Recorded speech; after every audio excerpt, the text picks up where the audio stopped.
It's been a summer of change at Old Trafford, and the removal men have been working overtime.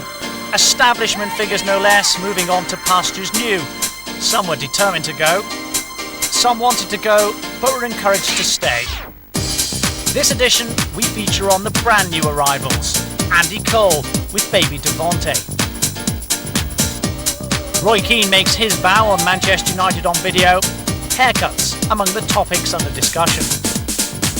We've exclusive coverage of the Reds' tour of Malaysia, fun in the sun, and some sharp strokes on court. Some sharp moves too on the pitch. We've all the pre-season action. Lee certainly enjoying himself out east. We also begin a new series, Classic Clashes. Remember Michael Knighton back in '89, juggling with the fans' affections. Arsenal, the team to suffer. Plus a special profile of the retiring Red writer David Meek, the authority on United from Munich to the present day. We've also Pally in profile. Actually, that's a myth actually about Mars bars, because I hate Mars bars. I like marathons and most other kinds of chocolate, but definitely not Mars bars. And there's a great chance to win United's new away kit. What more could you ask for? But the feature of the last 2 months has really been the exodus of 3 top stars, Hughes, Ince and Kanchelskis too. It's been a summer of drama once again at Old Trafford, a summer of real surprise, a summer when questions have been asked and eyebrows have been raised. Because the players have left does not mean we've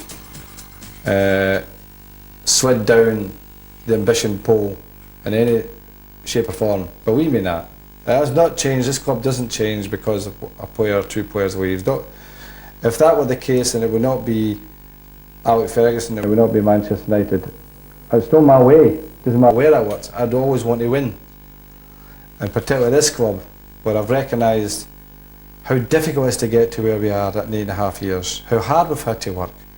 The loyalty of the fans waiting 26 years to win a title. We were well aware of all that. We, as much as probably more than anyone, recognise that. And the fans, I'm sure, know deep down that we're up to something. But on top of the transfers came an explosive transfer request from a confused and unhappy Eric Cantona. Already banned from competitive action, the Frenchman felt he was being hounded by the FA, who expressed concern over his appearance in a behind-closed-doors practice match with Rochdale. It was, Eric felt, just one censure too many. We've had the request from Eric, the board have considered it, they've turned it down flat. Eric's gone back to France, his family have been over there for quite some time now, his wife had a baby recently, and we expect to see him in the next few days, I think. He's coming back? Well, we certainly hope so. He knows where the club stand. He's contracted to United. We want him to stay with United. I don't think he'll go. I just think he's upset about the way he's been treated, and quite rightly so. He's been victimised. He's paid his price now. He knew he was wrong. He's paid his price. He should stay. United gave him a long enough ban up until the end of the season. To extend it to October was a disaster anyway. And then this thing with Rochdale, which has obviously caused him to go back to France, is absolutely diabolical. If he was going to go, he should have gone when the ban was issued on him, not to go now at the start of the season. It had also been a summer of mixed emotion for Paul Ince. First the good news that assault charges following the match with Crystal Palace were to be dropped. And then the shock news that he was on his way to Italy, to Inter Milan. The rumours have been around for some time, but somehow nobody expected them to be true. Ince has become an integral part of United's success in recent years. The engine room, the governor, the power in midfield that's fired so much of what's been so good at Old Trafford for so long. Having said that, the emergence and development of Nicky Butt has made an instant replacement available. Butt's aggression and tackling ability has already earmarked him as a governor of the future. The great thing about football, it's a marvellous game in this respect. It's not a nice one for an experienced player. I'm not talking about Paul Ince in particular, I'm talking about football in general, but you have a really established players, and they've been great players, but a young boy turns a corner. That's football. And this club is famous for that, bringing young players through. Ince was just 21 when he left West Ham for United, a precocious talent with a fiery temper, a temper that he learned to control as he grew in stature in the United team. But his game was much more than just pure aggression. He defended, he attacked, and he came up with spectacular moments just when they were needed. Sharp getting onto his left foot. He can hit them from here. And into the net by Ince. Oh, what a goal that was. That was so clever from Ince. Nothing looked on until his bicycle kick. United fans everywhere will acknowledge the part Paul Ince has played in the Championship successes. A natural winner and a natural leader. A captain of Manchester United and England. No bigger honours in the game.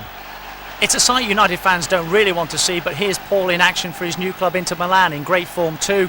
To Ince, thanks for the memories.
The papers, meanwhile, kicked off a storm of controversy, proclaiming a rift between Ince and Alex Ferguson.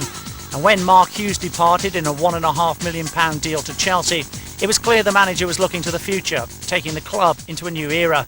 Remember, Andy Cole's arrival had put Hughes' place in jeopardy last season.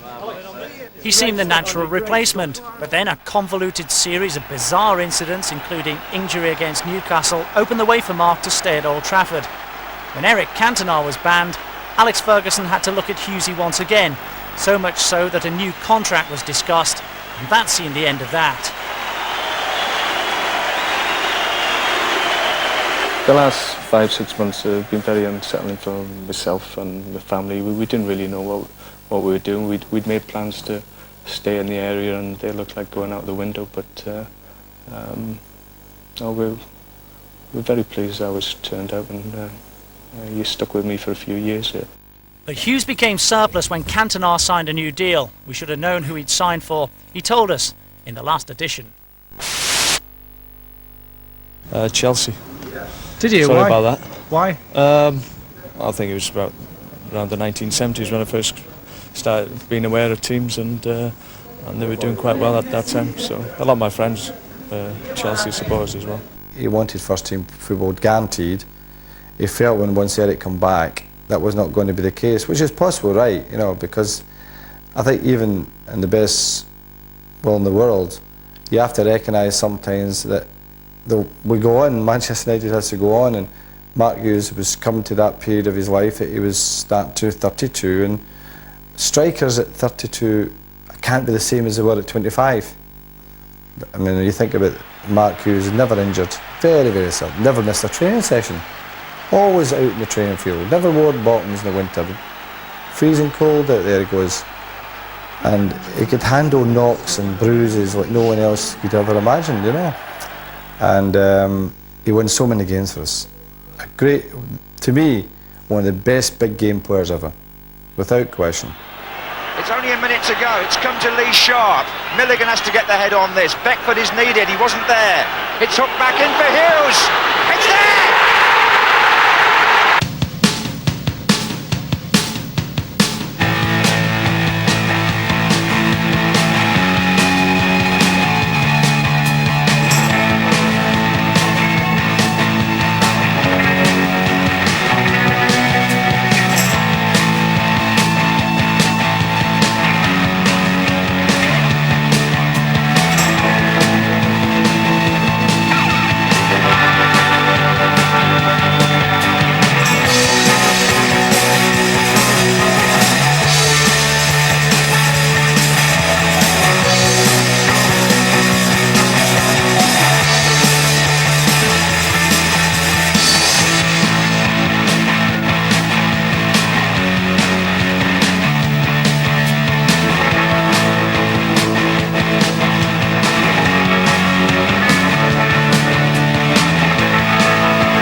Well done, Mark. Brilliant. Great performer for us. And he's made a career decision. Unfortunately, when it happens on top of the Paul Ince thing, it always bad. And then, of course, the Andrew Kanchelskis situation, well, no one can quite understand that one, no matter what way you look at it. And I think people will say to themselves, well, okay, you've had an argument with the manager, but dear me, to get to those histrionics, you know, it makes you wonder what's going on, you know. He had an argument. Was it such an irreversible argument on... I don't think so, not at all. I don't think it was anything to do with that, personally. I think we all know that. But the best thing to do in these situations is get it done and get out of the road. Get the players you want, and the players in the club who want to play for the club, who want to be United players. No point in trying to twist people's arm to stay. We tried that with Andre for a spell and it didn't work. I think in life it's always important not to look back, but I want to be looking forward now to the future, my future with Everton, rather than looking back and trying to find fault with anybody. Ironically, it was Andre's annoyance at being left out against Everton that really ignited the smouldering fuse. A year earlier, the United fans had begged him to stay, and despite their adoration and his best goal-scoring season ever, he felt it was time to move on.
Some things are never as they seem, and the move to Everton suddenly became an on-off move to Everton after Andre's former club demanded a slice of the transfer fee. Kanchelskis was adamant there was no going back.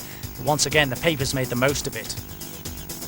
Manchester United never wanted Andre Kanchelskis to leave, but once we'd accepted that he was intent on going, we clearly made it quite clear that there were certain prerequisites that had to be satisfied, and at the moment those prerequisites haven't been satisfied.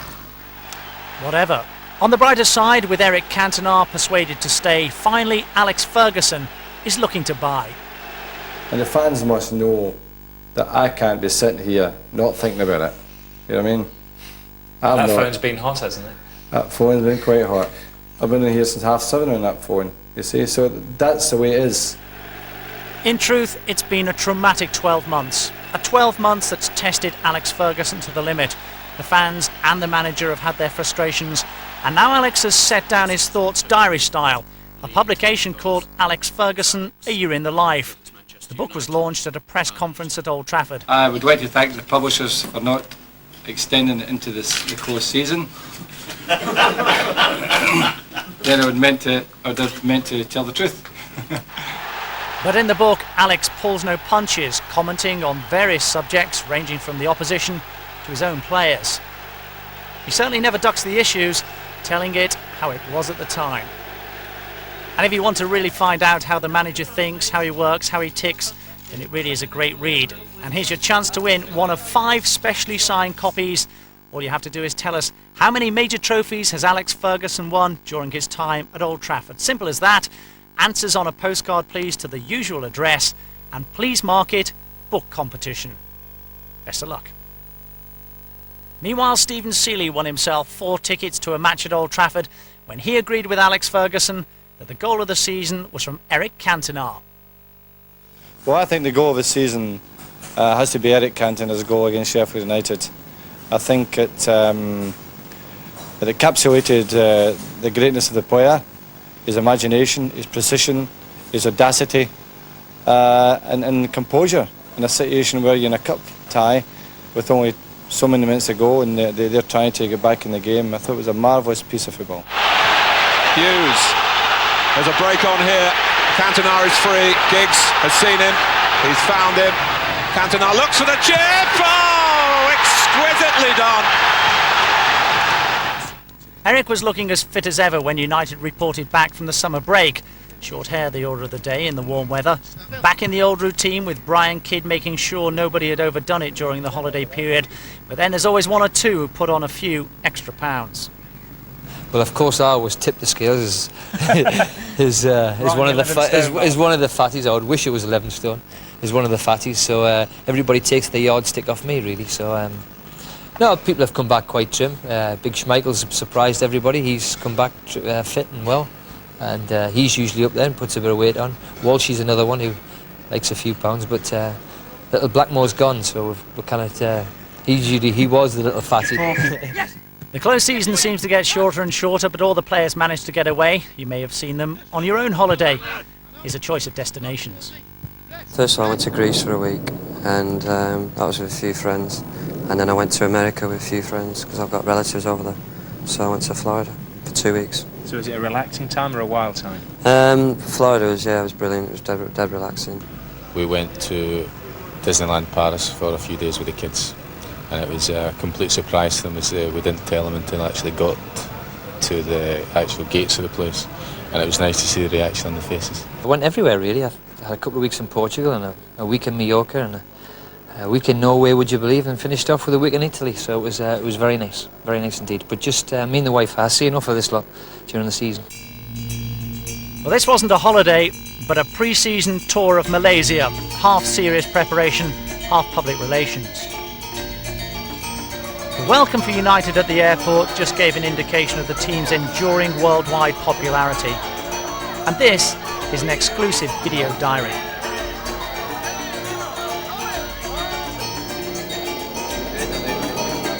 We have a couple of days to acclimatise to the weather because it's quite hot here. United were based in Kuala Lumpur, a city of high-rise buildings and more high-rise buildings. Space is at a premium, and when there's no high-rise building, they're beginning to build high-rise buildings.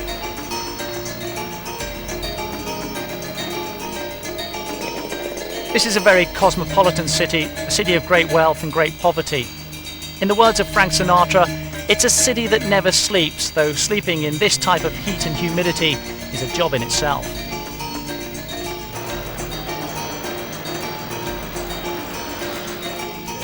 Even in the Far East, the talk was of the three players departed or about to depart: Hughes, Ince and Kanchelskis. Press conference after press conference, question after question. It was tiring work.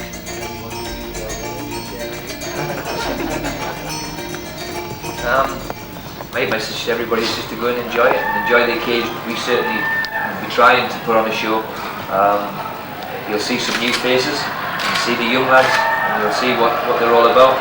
And you'll see that they've got a great talent. Wherever the players went, they were absolutely mobbed. Film star receptions at every turn. Some of the signing sessions bordered on the chaotic, with thousands of fans trying to push their way forward for a signature or a photograph. Isn't it amazing just how Manchester United's popularity cuts across borders and links supporters in countries all over the world? There's no other club like it.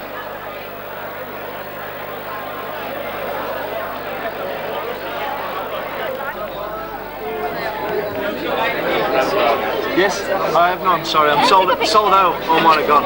Yeah, fuck you that, you know, he's got lots left, look. I have none. Yes, you shouldn't bring any. Wrong button. Pushing the wrong button. At one point things threatened to get out of hand as fans pushed forward in their desperation. Luckily nobody was injured, though the signing session was duly abandoned.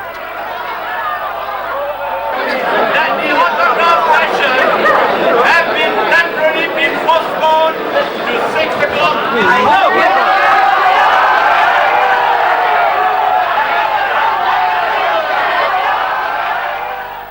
The surroundings and atmosphere are a lot calmer at the Malaysian branch of the Manchester United fan club. In all, there are 2,300 members who use this as a base to meet and to talk and to discuss the latest goings-on at their favourite football club, Manchester United. The clubhouse walls are adorned with pictures of heroes, present and past. United books and magazines everywhere being read avidly. Naturally, they're desperate for any information or gossip concerning the club, and they're desperate for the merchandising too, all kinds of replica shirts and t-shirts available in their local shop. And when they finally meet and sit down, not surprisingly, they watch Manchester United on video. Can you blame them? And if you're watching now, ladies and gentlemen, it's a big hello from us to all of you. I've been supporting United since '77, ever since they beat Liverpool, and my dad has been supporting United ever since kiddo's time. So it's only natural that I've been following through, and you know, I've got my family, and everyone's just Man U crazy, just like these guys, you know. Man U, the style of play, wonderful. Since the beginning of time, the end of time. Ever since 1976 against Southampton, I fell in love with United. It's been 20 years now, and ever since that day until now, the love grows more and more. My wife can't understand it, but beginning to know about this ultimate dream of mine, and the ultimate team, the ultimate football team. Yeah, Man United. That's the one for me. Incidentally, the United Supporters Club is featured heavily in the local Kuala Lumpur daily papers, and many of the members travel to England as often as they can to see their favourite team. Now that's devotion.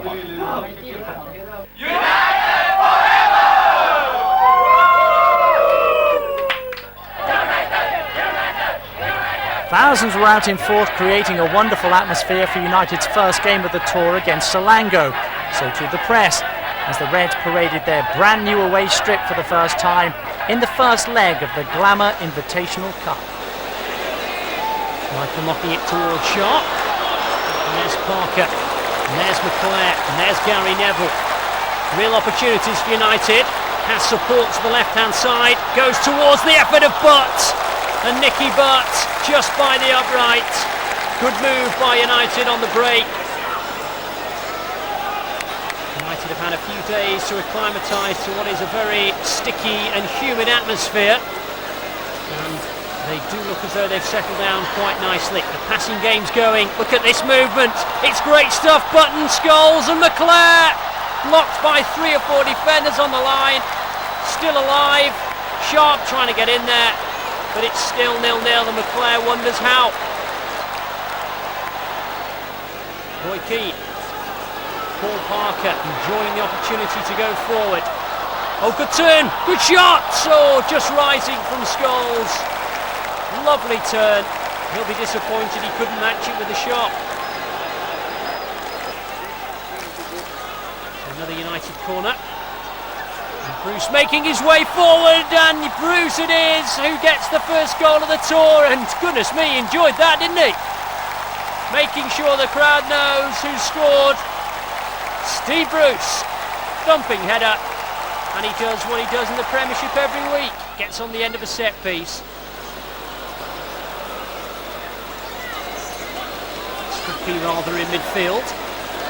Eventually Paul Parker trying to put Nicky Butt it is in the clear. Well, it didn't look as though it was going to break for him, but in the end it did, and United are 2 clear. Well, the United supporters here enjoyed that one. Michael. Mitchell putting him under pressure, and it's pressure that's paying off, and a little bit of panic in the area. Real chance, and a good save by Schmeichel making amends. A little bit of confusion in the area, and United survive. Bruce there again. Pallister! Well, it's 3-0, and Pallister and Bruce have both got on the score sheet. And that'll be a little contest between the two of them. It was Bruce who made the move to the near, Pallister to the far, and both centre halves have a goal each.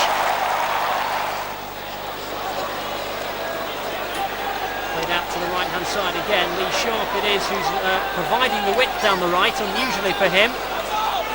But it seems to have been successful so far. Phil Neville turned in towards Roy Keane, gets the return ball. This is good stuff from United. Here's Sharp. Oh, he's hit the post. Rammed in again by Butt. Blocked by, well, maybe 2 or 3 defenders. Bruce still there. United trying desperately to find a way through, and McClare's shot always rising, and they can't find the fourth just yet. Roy Keane again has options. United really have played well tonight. And here's Lee Sharp just in the clear. Oh, that's terrific! Best till last. What a great finish by Lee Sharp. It was Dennis Irwin who just lobbed it forward into space. And you can see Sharp looking for the options in the centre. But he decided the best one was to go direct. And my word, that decision was vindicated. The crowd still buzzing from that Lee Sharp goal. But United aren't happy with just the 4. Brian McClare.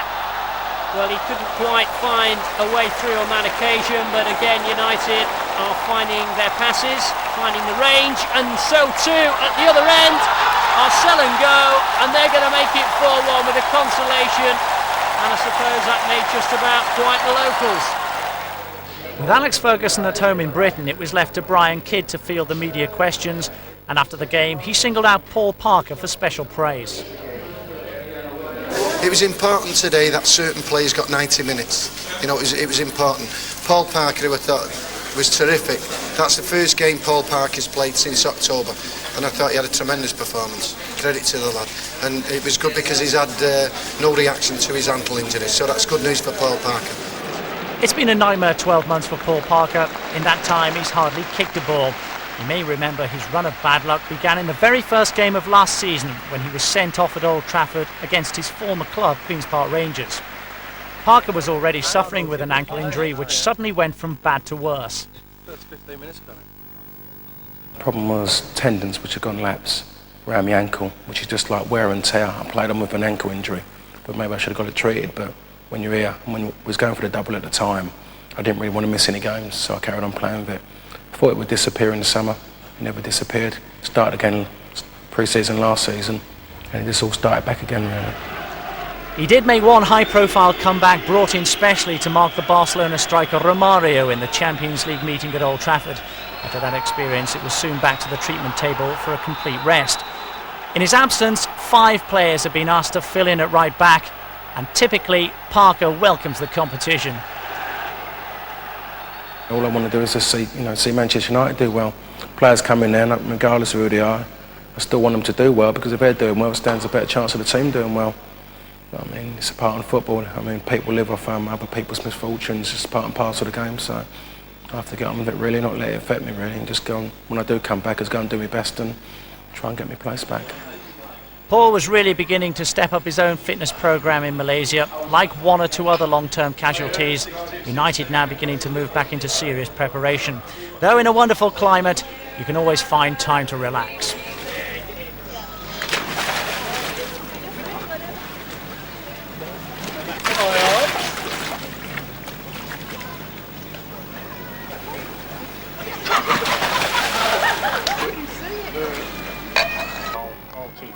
And while most chose to relax by the pool, Brian McClare found time to wander through the local bookshops, casual perusal, or something like that. Others went in for the more energetic approach. Anybody for tennis? Messrs Sharp, Scholes and Butt.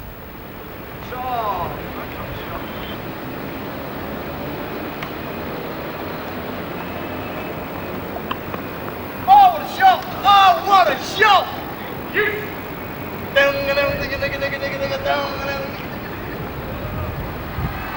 The second match of the tour, this time the second leg of the Invitational competition. A rather low-key affair though, with United 4-1 up from the first meeting.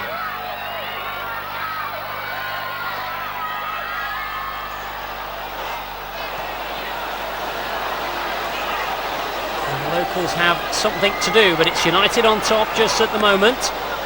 And looking quite confident. Here's Dennis Irwin. Scholes just inside him and upended. And the referee with a little hesitation awarding them a free kick for the Lash challenge. Probably would have got a booking on a Premiership afternoon, but this is only an Invitational Cup. So the free kick is sufficient punishment, and Bruce making sure that that punishment is perhaps more severe. And it's 5-1 on aggregate now. Steve Bruce's second goal in 2 matches. He's enjoying the tour of Malaysia. Great header.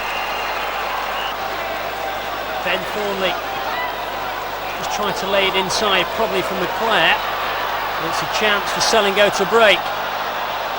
But Nicky Butts with a superb challenge, winning the ball cleanly, and Paul Parker brings it away. Scholes. Thornley asking for it inside. But Scholes going alone! Great finish! What a fabulous strike by Paul Scholes. He used the players to the right and left as decoys and went straight for the goal. 2-0. And so Steve Bruce walked up to collect the first trophy of the new season. Hopefully there'll be many more. He just about managed to lift it too. And if you think he had problems, you should have seen the kitman Norman Davis trying to lift it onto the plane and back home. Ouch.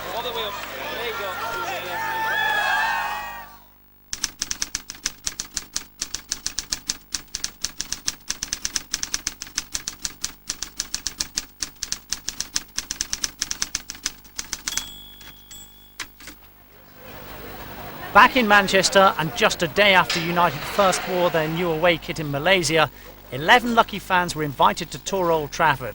What they didn't bargain for was a special birthday treat like no other, because the United players left behind had made sure they were on hand to hand over full kits as presents.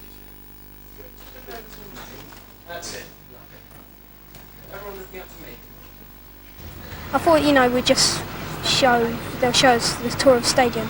Then I saw the players and just gobsmacked. And what about this for a special team photo to treasure forever? And though it takes a little bit more organisation to conduct the official photo session, here's your chance to win your very own new away strip. All you have to do is tell us who was United's leading goal scorer in all competitions last season. Simple. Get it right, and you could be the proud owner of one of Manchester United's new away kits. Answers to the usual address. Onward, ever onward, and so to the future. And here's hoping it's going to be a wonderful season for record signing Andy Cole. What a 1995 he's had so far, what with injury, and more importantly the arrival of a new son, Devonte. All that following unbelievable media coverage of his signing from Newcastle. Only now is he beginning to settle. What is it like when you suddenly find yourself in that spotlight? I mean, it doesn't happen to many people. What was it like for you? How did you cope with it? I found it hard at first, but I had a lot of people to help me through that, so But when you come for such a big fee, a lot of things are expected of you. But I've gone through them stages now, and I'm looking forward to this season. How tough was it after, with everybody looking at you? You must have been aware of that even when you were playing, presumably. Yeah, I was. You go out and you're thinking to yourself, well, a lot of people come to watch you, to see what you're capable of, But a lot of people don't really look at you saying, well, this boy's under a lot of pressure, which I was. But I just enjoyed it to the end of last season, Really enjoyed it. There's nothing that helps a person like Andy Cole more than a couple of goals. It's his profession, it's what's expected of him, and happily, it's what he does best. I enjoy scoring goals, That's what I enjoy doing, I was brought to score goals, and when I score goals, it gives me a big buzz. I'm making myself happy and a lot more other people happy. Oh, there's a real mess here, and it's going to lead to Andy Cole. Cole is in behind again here. Here's Andy Cole. That's 3-2. 2 for Andy Cole. There goes Ryan Giggs. Danger here, and Cole's in there. Andy finding the net all right. But we're still waiting for the special celebration routine. And can you dance? I can dance, yeah. Do you get a chance to? Every now and then. Who are the dancers at United? Can anyone else dance? I don't know. I don't think we've really all had a night out so you can dance or whatever. But mean, I should think there's quite a few movers there. I bet there's a few that fancy themselves. I think Lee Sharp fancies himself as a bit of a twister. Yeah, Sharp he does, don't he? Yeah. It was always going to be football for Andy Cole. At school, his talent shone through. Though as a natural athlete, he could have chosen a cricketing career. When I was younger, I got into the county team and that. Really? Went for all the trials and got in the county team, but just never went. I mean, picked a side and like I was in it and just never turned up. Don't know why, I just never went. United fans will certainly feel he made the right decision, that despite his high profile, Andy Cole remains as down-to-earth as ever. Have you changed since all this Andy Cole superstars? Nah, because I don't see myself as a superstar. I mean, I think superstars are people like pop stars and things like that. They're superstars. I ain't a superstar like. I mean, I keep trying to say to everybody like I'm just like everybody off the street. You know what I mean, because I earn like decent wages and stuff like that. Drive a nice car. It doesn't make me any difference to anybody else. In the meantime, Andy and girlfriend Shirley are going to be busy with Devonte. Our best wishes to all in the coming months. Not to keep, and what? Going to be a footballer, do you think, or what? What's he going to be? Footballer or a singer? Ask his mum. Ask his mum. She's not too keen on being a footballer. The first game back on home soil was at St Andrews, Birmingham City, and with players being sold and players out injured, a chance for younger men to make their mark, but things didn't go according to plan. Forward by Daesh. Bruce getting there above Claridge. An early touch for Gary Pallister. In the way though was Hunt, trying to make something out of it. Oh, it's opened up and Claridge's shot. Schmeichel, great positioning. United will be mighty relieved that that chance didn't go in. Barely a couple of minutes old. They've hardly got into their stride as yet. Early days though. Daesh. A bit too much. Brian McClare doing brilliantly. Oh, that's a superb ball to Scholes. Great save Bennett, but well, he just couldn't get over the top of it. But credit to Bennett, credit to McClare as well. Superb ball. Scholes hit it well enough. Bennett palmed, but came in. Always rising. Neville onto Butt. Away by White. Well played, Roy Keane. And still, Scholes cutting in. And oh well, it was always going by the upright. One or two United players hoping for the cross. Free kick. And, two men standing over it. Hunt's in a hurry to take it, and Chris White has scored. And the goal stands, and the United defenders wonder why nobody got in there in front of him. Dennis Irwin. This is better from United. Lovely back heel by McClare. Irwin. Keane. Real chance. Good save by Bennett. Fingertips. Palming it over. Irwin. Gave it away to Hunt. Who's given it back to Irwin. United can build again with Roy Keane. Has Thornley to the left-hand side. Goes inside, McClare! Oh, inches! Brian McClare put off by White, the scorer. Couldn't find the equaliser.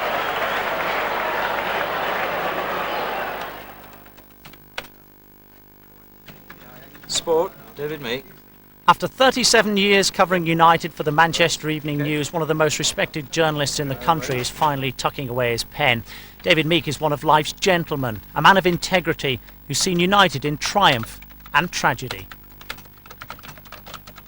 I feel just the same tingle when I go to a match now, and I feel the same challenge, and I feel the same excitement, if you like, when I come to the writing side of it. I'm fortunate in that I am writing about the most event-studied club in the country. David became United correspondent in the aftermath of the Munich air disaster in 1958. Like the club itself, he had to pick up the pieces and start again. It was a bitterly unhappy time as Sir Matt Busby rebuilt his new side for the 60s. I found it very awkward at first because I'd started with Manchester United and it was some weeks before he came back from hospital in Munich. And then when he came, he looked a sick man. He was walking on sticks, and I felt awkward, and I'm sure he felt awkward, because all the media who he'd worked with for many years and been on all the European trips with, they'd been killed as well as his players. So that it must have been, and I didn't know this at the time, it must have been a very sensitive, difficult period for him, establishing new relationships with new media representatives. In 37 years, David's seen some great players. Not surprisingly, it's the familiar names he singles out. Bobby Charlton and Dennis Law are two particular favourites, but when it comes to number one, it's Georgie who's the best. So 2 dummies, and now has made a chance for himself. His hat-trick! George, I think, had that little touch of genius that the others, they were blessed and gifted players, but George had something special because he was such an all-round player. He not only scored goals and made goals and dribbled past people, etc. He was one of the best tacklers, I think, that I've ever seen. His balance, his sense of balance was tremendous. He's also known some quotable managers, Tommy Docherty and Tommy Kavanagh. Ron Atkinson was never short of a comment or two, but Dave Sexton invariably was. Dave's idea of news was when I would ring him at 9 o'clock in the morning, nothing's happened yet, which was death for a local paper. So I said, well, can't we make something happen, Dave? And what do you mean? He wasn't really keyed up for a big newspaper centre like Manchester. Through Manchester United, David Meek's become known all over the world. His intention now is to keep on writing, and we look forward to reading his work. I couldn't think of a more honest and trustworthy journalist, someone who could talk to and relate the life of Manchester United on a daily basis. And I could bounce things off him knowing that I would get the proper response. And he's going to be sorely missed. He's not an easy one to follow, and whoever does, and young Stuart Martin started, it's going to take time to build that kind of relationship up again. It's been a fascinating club to write about. Met some great people and tried to get it down in black and white. So to a brand new feature, classic clashes remembering great games down the years, like day one of the season 89-90, the day Michael Knighton introduced himself to Old Trafford in unforgettable style. Knighton was attempting to take over the club, and it seemed it was just a formality, but then the deal turned sour. Do you cringe when you remember the day that Michael Knighton went out onto the pitch juggling the ball? Yes, it's not one of my happiest memories involved in Manchester United, to be absolutely honest with you. What did you think when you saw him out there? Well, I mean, it's something that I would never have done. It would never have been in my personality to have ever done anything like that. And I suppose I thought, oh dear, have we got purely a self-publicist here? And it did worry me. Only Steve Bruce, Brian McClare and Lee Sharp are still with the club. The performance against Arsenal, the reigning champions, will certainly live in the memory. The real focus, the debuts of summer signings, Neil Webb and Mike Phelan. What a wonderful start.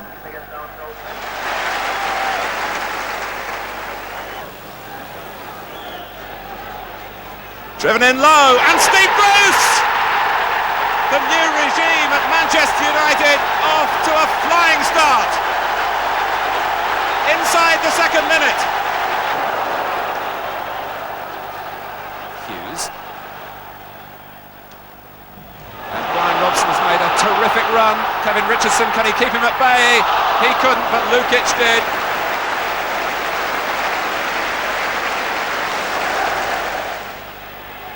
That's Hughes. This is Lukic, didn't really get there. Did Tony Adams push then? He surely did. A penalty to Manchester United. Brian McClare for 2-0, and John Lukic, incredibly, saves the penalty. It's his third penalty save on this ground against United. And a goal. David Rocastle. Arsenal give another twist to this captivating plot. Manchester United looking to come again here. with Duxbury. Hughes, that's a great turn. Mark Hughes!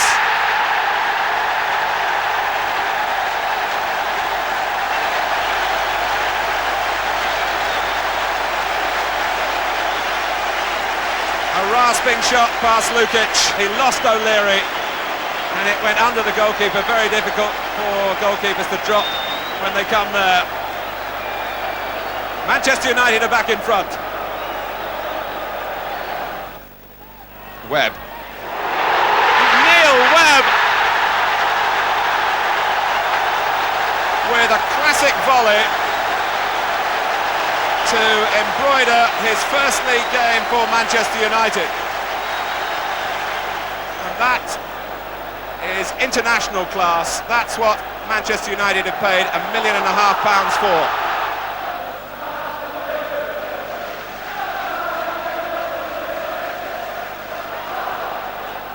Hughes. Phelan. Arsenal could lose here by an increasing number. They are now 4-1 down. Brian McClure. A couple of weeks later, one Gary Pallister joined the new boys, and Gary is this edition's video focus on.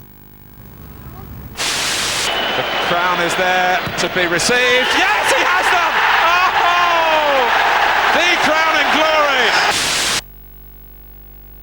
Probably spaghetti bolognese, because it's healthy. The dietitian will like me saying that, and just enjoy it.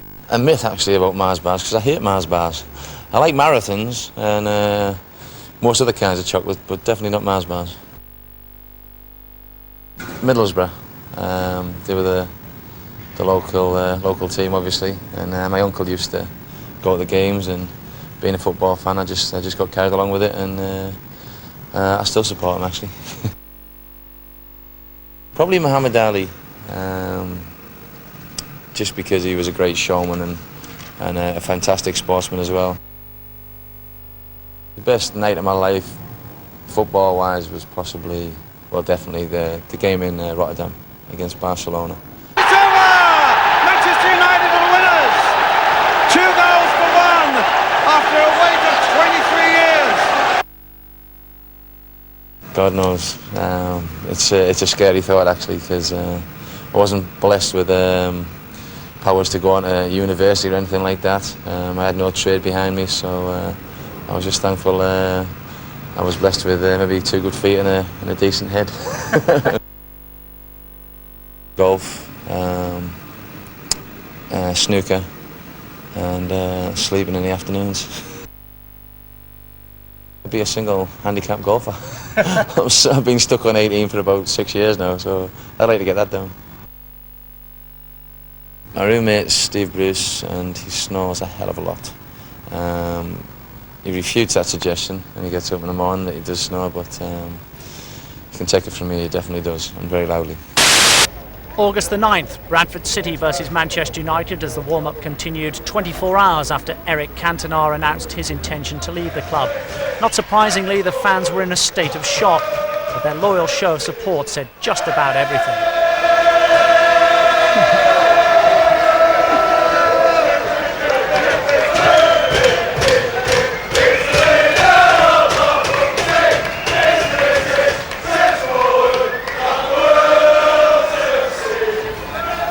Despite the disruption before the game, the players looked very relaxed, though deep down they must have felt the unease. We're as shocked as everybody else and a bit surprised, and as we say, there's never a dull moment at Man United, is there? Cantona or no Cantona, life goes on, and for one Bradford bride, a wedding blessing on the pitch.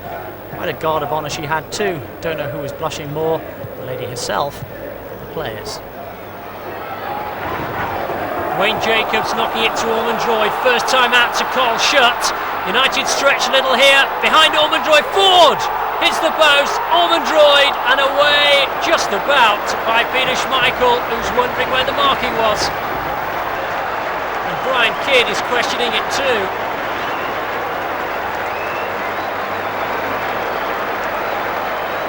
It's all a bit messy in the midfield at the moment, but Roy Keane can stride away with it. Puts Tomlinson in the clear, getting extra booing from his former Bradford faithful. He still maintains possession, and Nicky Butt almost finds the goal. And he thanks Tomlinson for giving him the opportunity. That's Irwin. Forward into the path, eventually, of Steve Bruce. Roy Keane thinking about the shots, and my goodness, thought about it, delivered it, and scored the goal. Great finish. Steve Bruce was up, supplementing the forwards. He'll claim an assist, but all the work done superbly by Roy Keane.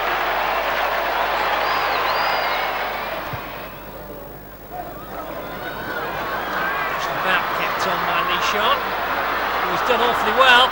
Might think about the right foot, and it fizzes by the upright. Leclerc seemed to enjoy it, and so did Sharp. Sharp again. Takes a deflection, but still reaches Leclerc. Good effort, and all credit to goalkeeper Gavin Ward. And he certainly says that that stung. Good ball, Parker. This is nice. Oh, and blocked from Scales' path by the back of Mitchell and Grayson between them, and away the chance goes, and Scholes unlucky. Irwin. Oh, it's broken for Leclerc. Good effort, and another super fingertip save by Ward. Funny, isn't it, though, how a player suddenly warms to responsibility, and with Paul Ince gone, Roy Keane has assumed his mantle. He's been fantastic during all the warm-up matches, scoring goals at one end, saving goals at the other. It's now Roy Keane running the midfield, making Manchester United tick, creating chances and dominating matches. Like Ince in the early days, though, it has to be said that Roy's got a wee bit of a temper. But like Ince too, he's learning to control it, just getting better and better. I don't know if I've changed that much. Obviously, little things. I think I've improved my touch a little bit, my control, my passing. Little things, but I'm sure the probably kid or the gaff would probably see it more than I do. But I feel I have improved over the last 2 years. Yeah. Keane suffered last season being forced to play out of position, but when he did take up the central role, the effect was devastating. Nobody powers forward quite like Roy Keane. He's unstoppable. The only reason I played a full-back was because of the injuries I had and the injuries too. Paul Parker at right back, David May. So it was only a stopgap really. But hopefully I'll be 100% fit for the start of the season and then play in my favourite position.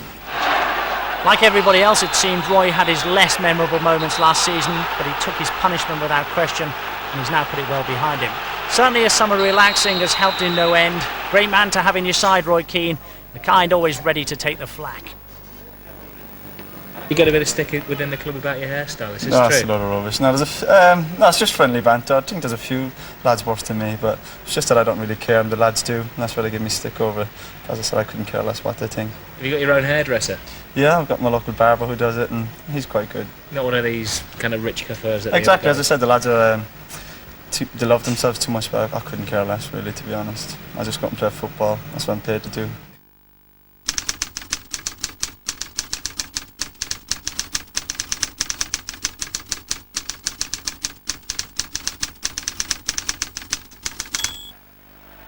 Gary joined United as an apprentice in 1983. At the age of 18, he was the first choice keeper, but a succession of serious injuries and illnesses have always dogged a promising career. Only occasionally has he been able to show what he's truly capable of. With the arrival of Peter Schmeichel, the chances have been limited. But what are friends for? Brian Robson certainly knows what Gary can do. We look forward to seeing them both when United play Borough. And so United's pre-season campaign leapfrogged over to Ireland. As always, the fans absolutely desperate to get a sight of their heroes from any vantage point.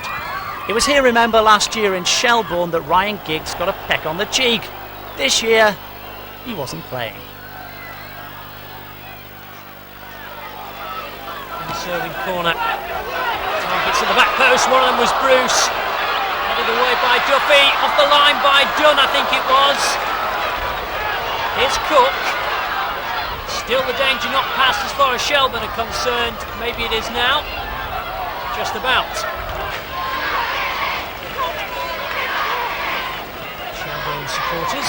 behind their team, and just at the right moment because Vinnie Arkins has given them the lead.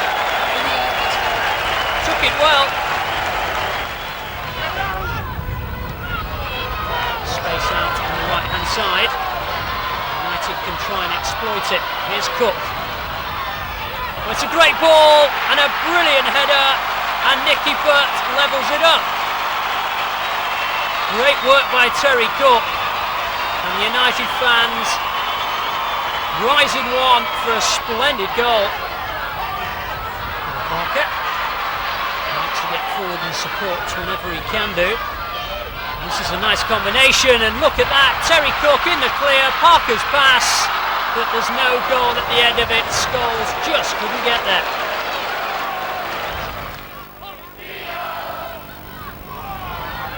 Punt forward, but they're going to make something out of it.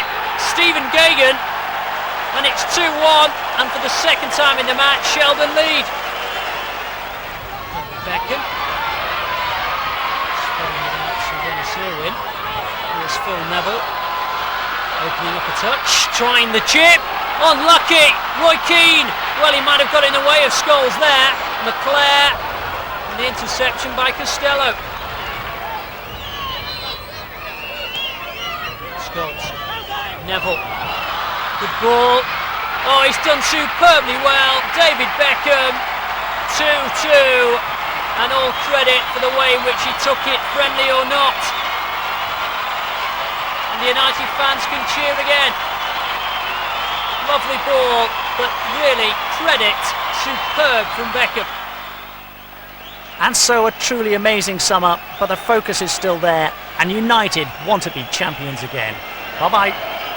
The league's special to our club, you know. We've done fantastically well in the last 4 years. Lost 16 games in 4 seasons. Second twice, won it twice. And we want to maintain that. We want to establish ourselves back as the #1 team in the league.